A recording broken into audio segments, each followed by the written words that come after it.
This channel is supported by TrueFire. TrueFire is an online library of lessons from some of my favourite players. There's thousands of lessons on there. You can use the promo code JNC40 to get 40% off of any of their courses.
This might be one of the smaller updates that Line 6 have ever done, but it's significant for me for a few reasons. Firstly, we get more cabs, so the firmware. So there was the new cab update, the last one. There was a bunch of kind of my favourite cabs that weren't necessarily on there. There are now those cabs that I was missing, but there are also some additional ones that I think you're going to enjoy potentially, particularly if you like EVM speakers. There's the new kind of open back cast, which is the type of cab that I actually use live, so very happy with that. More significantly though, there's this new amp in there, the Grammatico GSG. Now you might not have heard of this particular model, but if you look on Grammatico's website, they have it on the bench with a Robben Ford Dumble, or the Robben Ford Tan Dumble. So you can have a fair idea about what this amp might be based on. Now, prior to this, the Litigator would have been my go-to amp for this sort of tone, or the Mesa Boogie Lone Star, which kind of shares some sort of stuff. But the Litigator wasn't actually based on any specific amp. It just came from the mind of Ben Adrian, you know, on that sort of modded Fender journey, whether it's something like a Two-Rock, something like a Dumble, something like a Red Plate, something like Fuchs, or whatever. This is now based on a real-life amp from Grammatico, which was, of course, a clone of a Dumble amplifier with new old stock parts and all this stuff. It's also significant because this is, I think, the first time that within one amplifier you've got both the clean and the drive channels. I think this might be the first time this is on any modeler. Really significant because it means that you can, with one amp model, have kind of two tones, clean and dirty. I think this is the first time that this has been done on any model that I can think about. I've seen people asking this for years, where it's like, I know this amp has two channels, can we switch between them without switching amp models? You know, like normally in a Helix you'd have to have like the Lone Star clean and the Lone Star drive, and once you've done that in the HX Stomp, you've used up most of your DSP. This is the first time that the Grammatico GSG, you can load just the one amp model and have either clean or dirty, or all the channel switching options. There are a ton. I wanted to go into that amp in more detail in this video, and that's what I'm going to do now. I'll do another video on the other parts of the updates, I think, but there's like a new amp, another new amp, the Line 6 Elmsley, I think it's called, and then there's a bunch of cabs, and I think that about covers it. Right, okay, so I've put two presets on my HX Stomp, which I actually created Igor asked if I would create some presets, or if I wanted to, that are on the actual Helix now. I think that's the first time that's happened officially. So you can actually find a couple of my presets on the factory settings of the actual Line 6 Helix. It's a big day for me, of course. The best day of my life. The second best day was when my daughter was born. Just kidding. Right, anyway. So, I would recommend reading the release notes on this amplifier. Now, what you'll notice is that they don't actually mention Dumble specifically in the notes, but if you go on the Grammatico website, you can find some pictures of it. Robben Ford amp. I don't know how they got Robben's actual amp on the desk. If it is Robben's actual amp, I think it's got the blue line marks and all that sort of stuff, so I think it is. Anyway, the blurb says the Grammatico GSG100 is an amp based on the study of legendary amps made around 1980. This model aims to capture all the unique details of this amplifier circuit, many of which are quite different than popular guitar amps from the major companies. The GSG100 is a feature-rich and complicated amp. There are many amazing sounds in the amp, however the controls allow for such a wide range of adjustment that it's possible to get unpleasant sounds from it as well. To best use the amp, it really helps to know exactly what each of these features is doing to the guitar signal. Let's go through the parameters as they are found in the Helix model. Okay, so I've paired it here with the 2x12 Silver Bell and the 2x12 Match H30. Another strong recommendation would be to use the open back cast. I think it's open cast. But yeah, there's basically a new cab in there which has the EV speaker. Anyway, so in this preset at the moment, I've got 3 snapshots, but I'll just sort of run you through the settings and read through them. Basically, drive on the real amp would say volume, lets you know how much drive is going into the amp. I think starting off at 5 on all of this is a really good starting point. Bass, mid and treble, the normal controls on the amp, called a tone stack, located between the first and second gain stages in the preamp.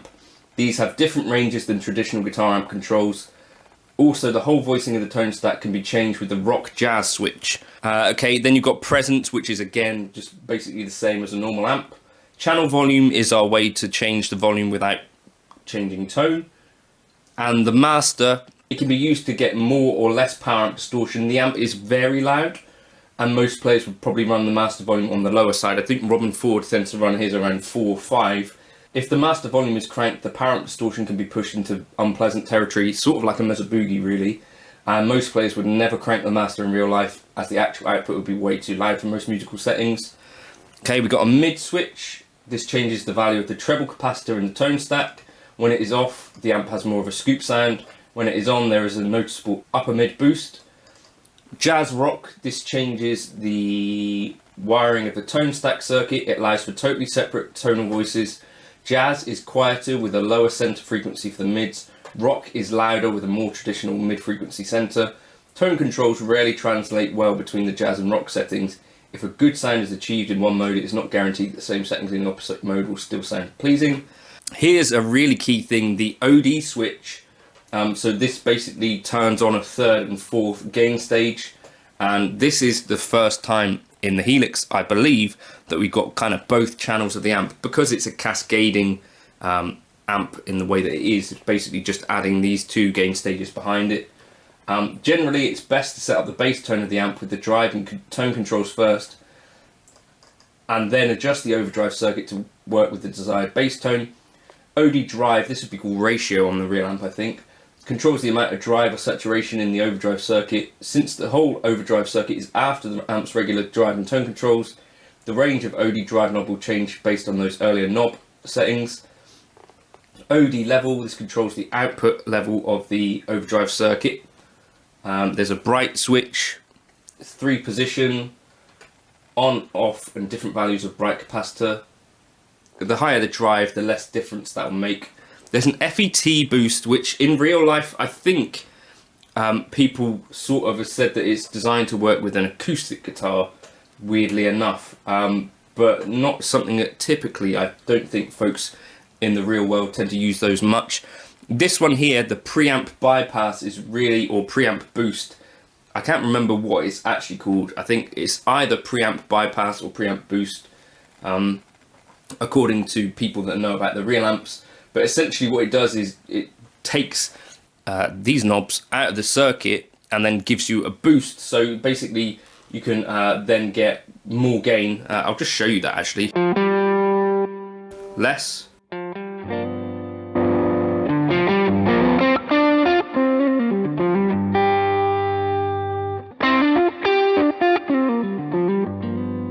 So anyway, yeah, so starting off with drive 5, bass, mids and treble at 5.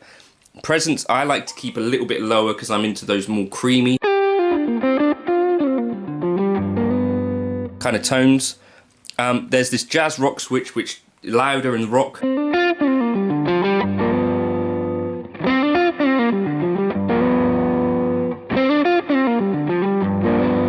And maybe a bit brighter. A mid switch.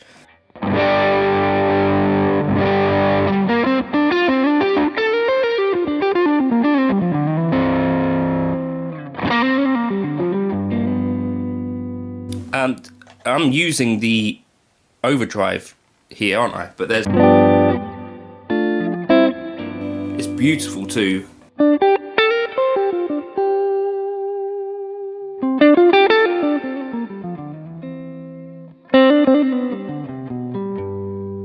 And I imagine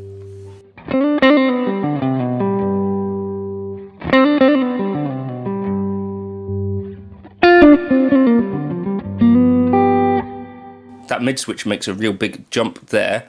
I would use the channel volume to kind of control the level between the two, I think. So you could drop that back a bit for your cleans. Mid switch.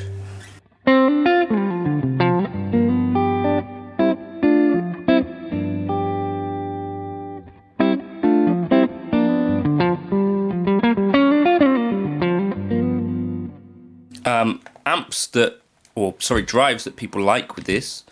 Zen drive could be a really good one, given our boy Robben Ford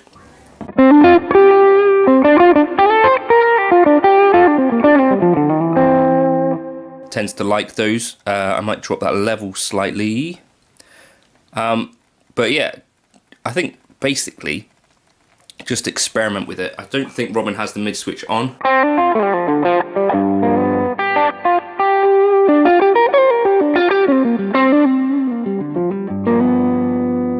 And you could use the OD level to sort of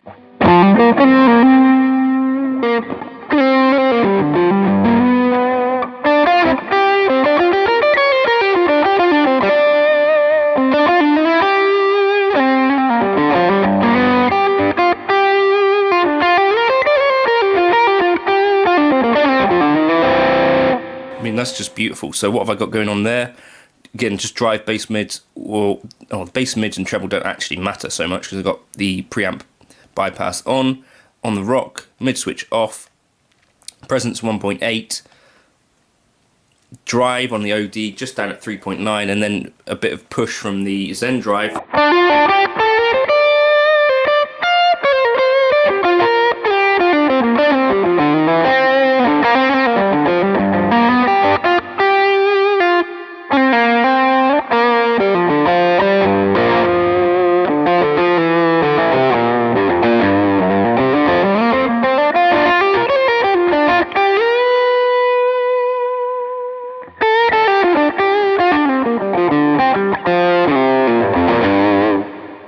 So that's kind of where I'm starting at with this. I've put together this here as well. It's kind of dropped it into a usual thing. We're pushing here with a compressor.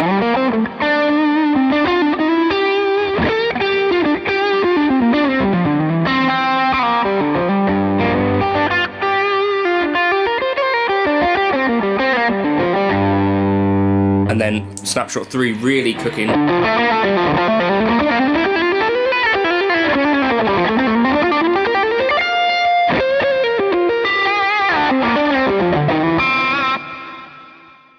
So, I mean, just have some fun with it, I guess. I think I've generally got that.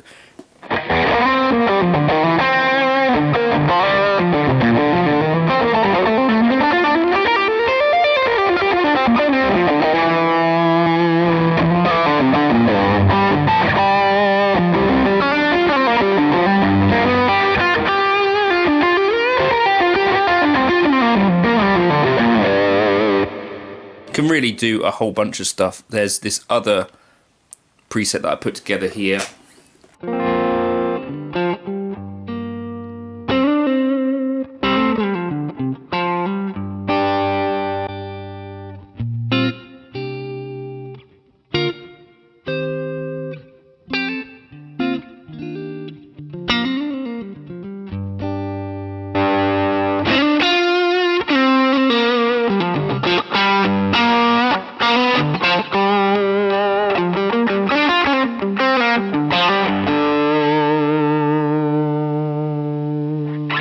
I'm using the 1x12 open cast, so that's using an EV speaker, but just got a bit more brightness to it, that particular preset there.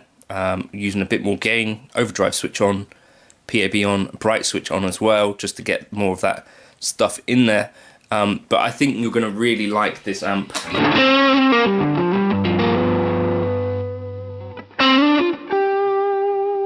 If you're wanting it to clean up, I would suggest having a bright switch on. I think that makes a big difference.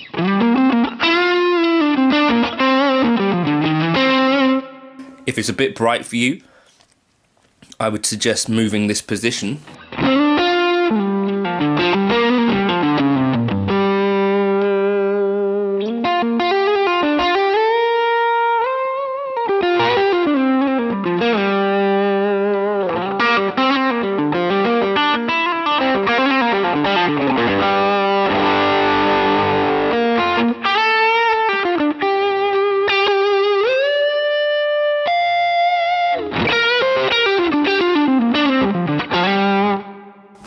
Just a new favourite amp in the Helix for me, really, and I did start using it in my gigging preset. I'll go through that at some other stage, but yeah, I think you're going to love it.